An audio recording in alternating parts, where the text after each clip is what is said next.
کہ ہم قرآن پڑھنے کے وقت اعوذ باللہ کیوں پڑھتے ہیں؟ تعوذ جس میرے عزیزو سلطان الاولیاء سیدنا عبد القادر جیلانی رحمہ اللہ تعالیٰ عنہ ایک بار نماز ادا کر رہے ہیں کھلے میدان میں، آسمان کا ایک ٹکڑا جو ہے ان کے اوپر سایہ بن گیا، چھاؤں ان پر ہے، باقی آس پاس سب دھوپ ہے۔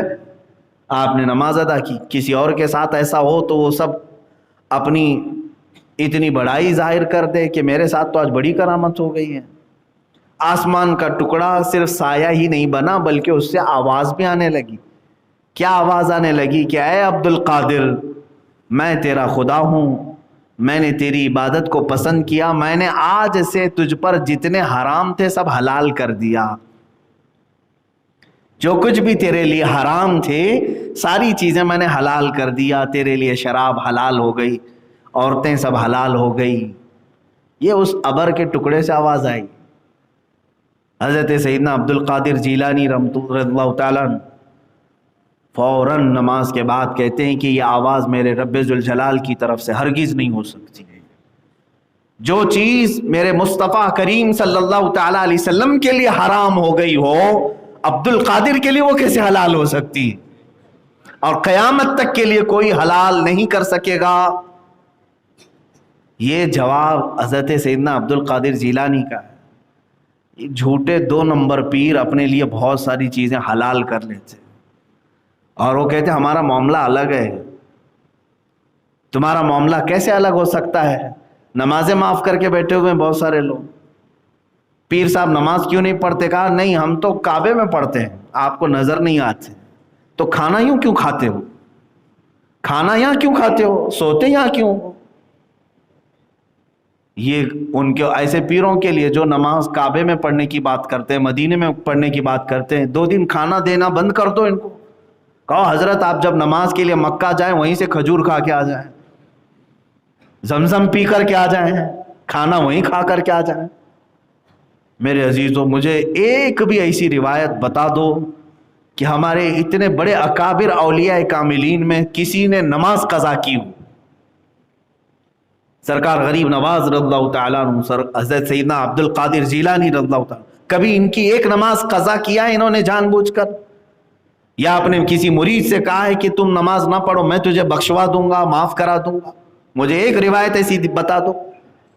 جب وہ پیران پیر ہو کر، بڑے ولی ہو کر، کبھی انہوں نے ایسا اعلان نہیں کیا، تو پھر یہ حرام حلال سب استعمال کرنے والے 2 نمبر کے جعلی پیر کیسے کہہ سکتے ہیں کہ تو نماز نہ بھی پڑھے تو میں تجھے معاف کرا دوں گا، میں ہوں نا تیرے پیچھے؟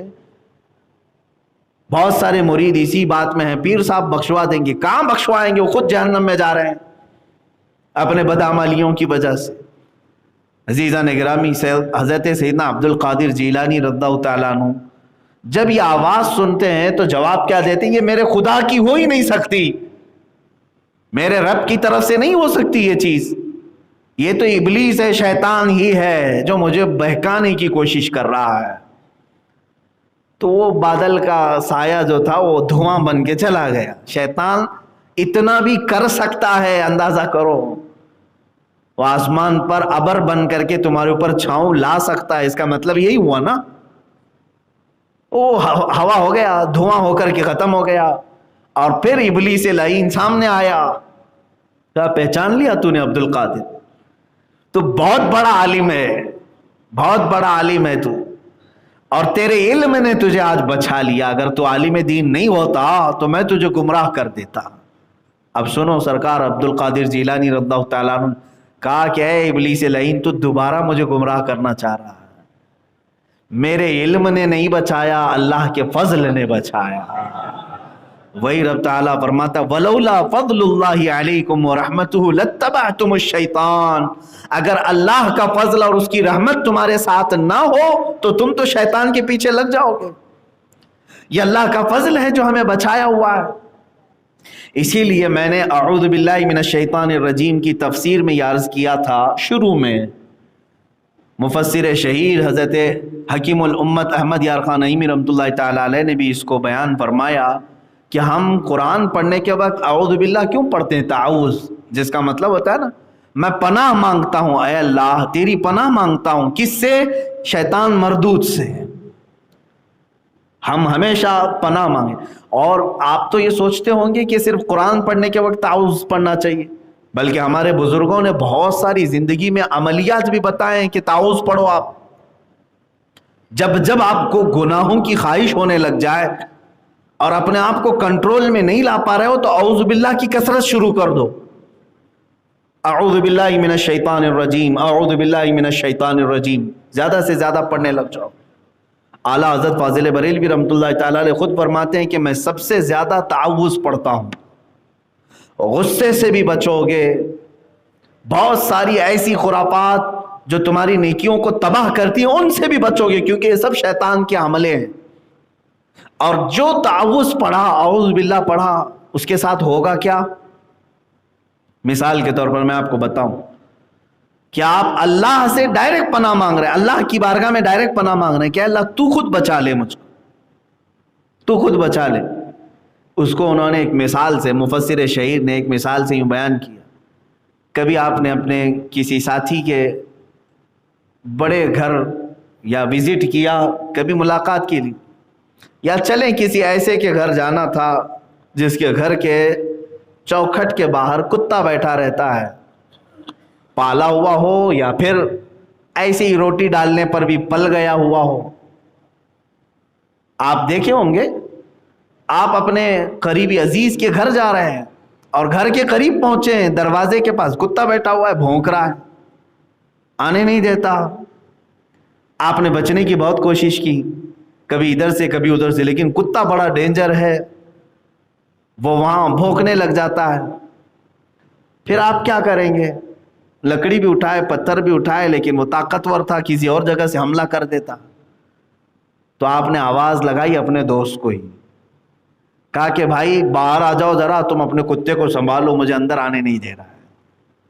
تو یہ ایک دنیا کی مثال ہے تقریب فہم کے لیے. وہ آیا، کتا اسے جانتا ہے، کتے سے اس نے تم کو الگ کر دیا اور دروازہ کھلا، اندر چلے گئے.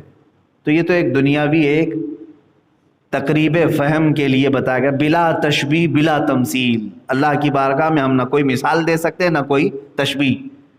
مفسر شہیر احمد یار خان نعیمی رحمۃ اللہ علیہ فرماتے ہیں شیطان یہ ایک ایسا کتا ہے جو چھوڑا گیا ہے، وہ مردود ہے. اللہ سے اس نے چیلنج کیا اور اس کے راستے پر آنے والوں کے لیے بہکانے کے لیے اس کے راستے پر بیٹھنے کا وعدہ کیا ہے.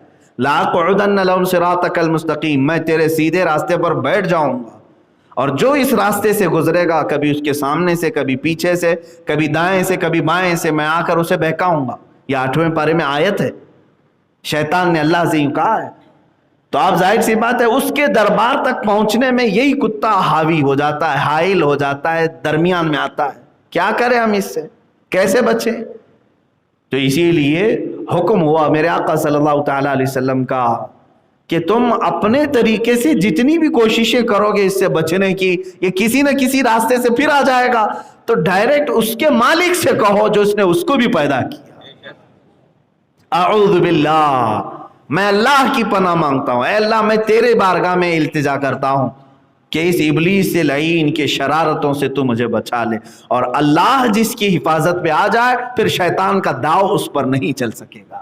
یہی قرآن میں بھی اللہ فرما رہا ہے وَلَوْلَا فَضْلُ اللَّهِ عَلَيْكُمْ وَرَحْمَتُهُ لَاتَّبَعْتُمُ الشَّيْطَانَ. اگر اللہ کا فضل اور اس کی رحمت تمہارے ساتھ نہ ہوتی تو تم تو شیطان کے پیچھے لگ جاتے. اے میرے عزیزو، یہاں پر یہ فخر کی بھی بات ہے، گرو کی بات ہے کہ آج تم اسلام میں ہو اور اہل سنت و جماعت میں ہو. اللہ نے اپنی اور اپنے حبیب اور محبوبوں کی محبت تمہارے سینے میں رکھا. یا اللہ کا فضل اور اس کی رحمت نہیں ہے تو اور کیا؟ اللہ تعالیٰ نے تمہارے ساتھ فضل کا معاملہ کیا، تمہارے ساتھ رحمت کا معاملہ کیا، ورنہ تم بھی شیطان کے پیچھے لگے رہتے. جو لوگ شیطان کے پیچھے اس کے راستوں پر آج ہیں، اس کا مطلب ہے وہ فضل خدا سے محروم ہیں، رحمت الہی سے محروم ہیں. انہیں اللہ کا فضل اور اس کی رحمت نہیں ملی جو شیطان کے پیچھے لگ گئے. اور جو وہاں سے چھٹکارا حاصل کر کے اس کے دربار میں پہنچ گئے، اس کا مطلب ہے کہ اللہ کا فضل انہیں مل گیا، اللہ کی رحمت تمہیں مل گئی. آپ یہ سوچتے ہوں گے نا، بار بار تو یہ ہم نے تقریروں میں سنا ہے، اللہ کا فضل، اللہ کی رحمت، ہوتی کیا ہے یہ؟ اس کو فیل کیسے کریں گے؟ میرے عزیزوں، یہاں مسجد میں بیٹھ کر فیل کرو، محسوس کرو، یہ جو تم اب تک بیٹھے ہوئے ہو یہ اللہ کا فضل ہی ہے جو تمہیں بٹھایا، اس کی رحمت ہی ہے۔ قرآن کہہ رہا ہے اگر تمہارے ساتھ وہ فضل اور رحمت کا معاملہ نہ کرے تو تم شیطان کے پیچھے لگ جاؤ، وہ تمہیں یوں بھگا لے جائے گا۔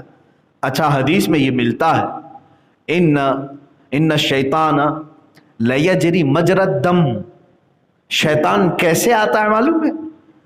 تمہارے جسم میں اتنی تیز دوڑتا ہے جیسے خون دوڑتا ہے، خون کی بھی رفتار اتنی نہیں ہوگی جتنا شیطان تمہارے جسم میں ہلچل کرتا ہے۔ اب نماز کے لیے آپ آتے ہیں تب بھی تمہارے درمیان آتا ہے، یہاں تک بھی کوشش کرتا ہے بہکانے۔ اور جیسے ہم کو ناف پہ ہاتھ باندھنے کا حکم ہے نا، اللہ اکبر کہہ کے ہم ناف پہ ہاتھ باندھ لیتے ہیں نا، دونوں رکعت باندھتے ہیں۔ اس کی حکمت میں بعض علماء نے یہ لکھا ہے کہ شیطان ناف کے راستے سے اندر داخل ہو کر کے اس کے دل میں وسوسے پیدا کرتا ہے۔ تم اپنی ناف پر ہاتھ رکھ لو، اللہ اکبر، تحریمہ کا ہاتھ، تاکہ اس کی شرارتیں تمہارے جسم کے اندر نہ جائیں۔ یہ ایک تعویل ہے، علماء اکرام نے اس کی بیان فرمائے، واللہ ورنہ ہاتھ ہم کیوں باندھتے ہیں، کیوں نہیں، اس کی حکمت جاننا ہمارے لیے ضروری نہیں، میرے نبی نے کیا بس یہ کافی ہے۔ بعض علماء نے حکمتیں بیان کی۔ دوسری بات، صفوں کو پر کرنے کا حکم دیا گیا۔ سوشل ڈسٹینس والے آج اس کو سن سکتے ہیں۔ اللہ کے نبی صلی اللہ تعالی علیہ وسلم جب نماز کے لیے کھڑے ہوتے، حیرت کی بات ہے آج میرے آقا کے فرامین کو پیچھے ڈال دیا گیا۔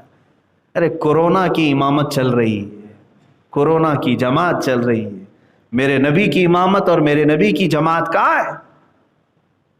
پھر بھی اللہ کا فضل ہے جو ہم بچے ہوئے ہیں۔ سوشل ڈسٹینس کے نام پر ایک اس طرح کا، یہ دنگائی لوگ ہیں، یہ اپنے مطلب کے۔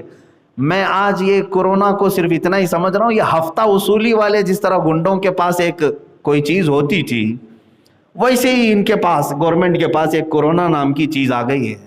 بس فرق کچھ بھی نہیں، یہ لیگل گنڈے ہیں، وہ انلیگل گنڈے ہوتے تھے۔ بس یہ جہاں تمہیں ٹارگٹ کرنا ہو، کورونا ہے، یہ کراؤڈ الاؤڈ نہیں ہے۔ باقی چاہے تم 50,000 کی ریلی کر لو، الیکشن کر لو، سب چلے گا۔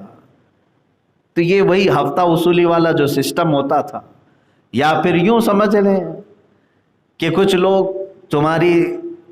تمہارے گھروں کو اگر ختم کرنا چاہیں تو تمہیں انلیگل بتا بھی سکتے ہیں۔ ایک بار پولیس پکڑ لے تو تمہاری گاڑی میں لائسنس سے لے کر اس کے ٹائر، اس کے پیٹرول، اس کے دھواں، پالیوشن، سب چیزوں کو دکھانا جتنا دکھاتے جاؤ کچھ نہ کچھ ملتا جاتا ہے نا۔ تو جسے ٹارگٹ کرنا ہے 150 کے لیے، اس کے پاس کوئی نہ کوئی چیز مل جاتی ہے۔ اسی طرح سے کورونا کو آج یوز کیا جا رہا ہے۔ خیر، سوشل ڈسٹینس کی بات آئی، میں یہاں کیوں کہہ رہا تھا، وہ بات یہ ہے کہ اللہ کے نبی صلی اللہ تعالی علیہ وسلم جب امامت کے لیے کھڑے ہوتے تو آپ پیچھے مڑ کر کے صفوں کو دیکھتے اور ارشاد فرماتے، استووا صفوفکم، سووا صفوفکم۔